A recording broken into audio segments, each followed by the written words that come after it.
Good morning! Panibagong araw, panibagong pakikipagsapalaran na naman dito sa ibang bansa. Ako nga pala si Russell, isang OFW dito sa Taiwan. 10 days pa lang ako dito, pero gawa ng malayo sa pamilya, feeling ko ang tagal-tagal ko na dito. Pero normal lang siguro yung feeling na ganito sa mga baguhan na katulad ko. At pagsilip ko nga ng bintana, madilim pa at medyo umuulan. At ayan, nagsaing na rin ako dahil ako yung unang nagigising sa amin tatlo. Ako na yung nagsasaing para may baunin kami sa trabaho. Ito nga din pala yung unang beses na gumawa ako ng video dito sa Taiwan. Sana naman suportahan nyo ako. At dyan nga pala kami naghuhugas ng bigas, naguhugas ng plato, naglalaba, nagsasampay, at kung ano-ano pa. At kadalasan dyan din ako tumatambay mag-isa.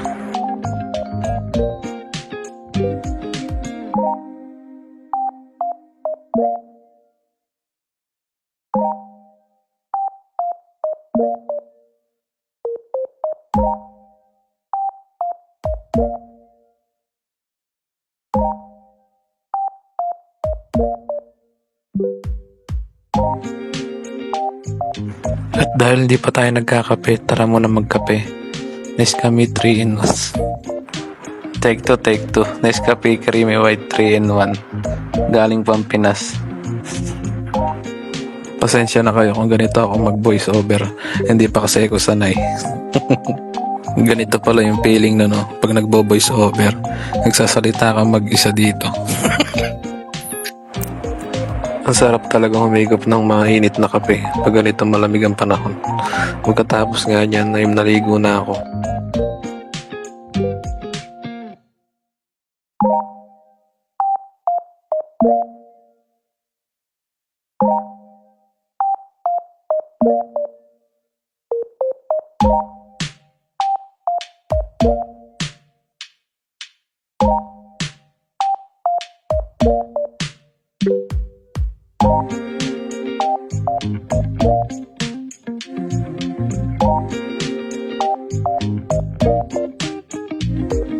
At dahil dito kami sa 5th floor, kailangan namin mag-elevator pababa.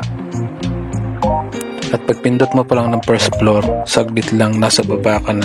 Ganyan kabilis ang elevator dito sa Taiwan. At buti na lang paglabas namin ng dorm ay medyo umaambon na lang kaya hindi na namin kailangan magpayong o magkapote.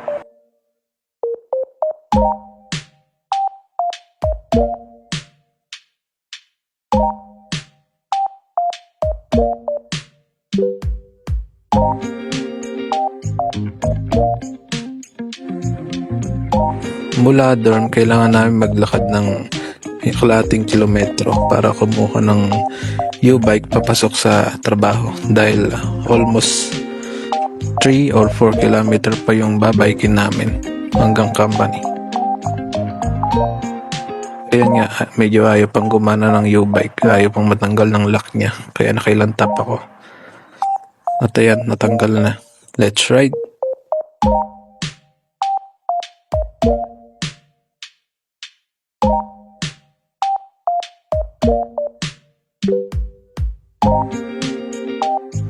So bago kami dumiretso ng company, dadaan muna kami dito sa bilihan ng ulam.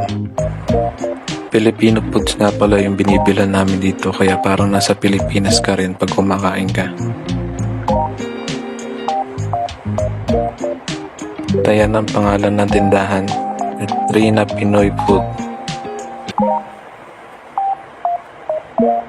So mura lang ang ulam dito, 35 NT dollar.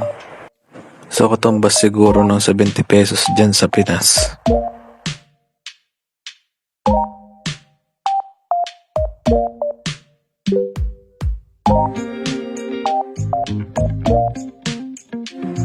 At pagkayari nga namin bumili ng ulam, ay didiretso na kami ng company.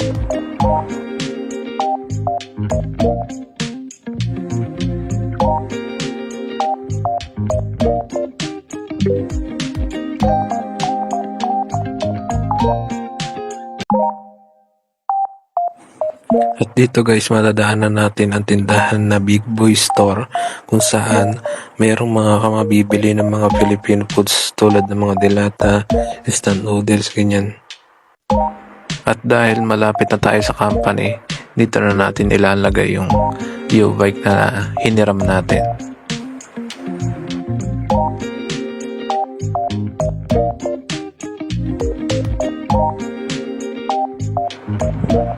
So ayan guys, si Edward, isang Bulakenyo, kasama ko dito sa dorm at sa company.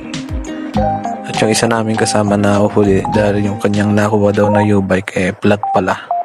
At ayan na nga yung company namin yung tinuturo ko kanina.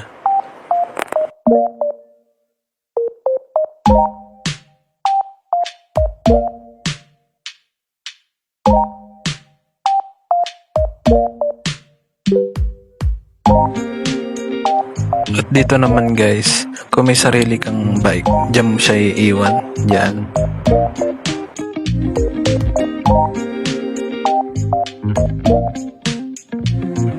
At andito na tayo sa company. Ayan, nag-deliver na sila buddy, Yamazaki. At dito muna tayo magpahinga dahil halos kalating oras pa naman ang hintayin bago tayo pumasok sa loob.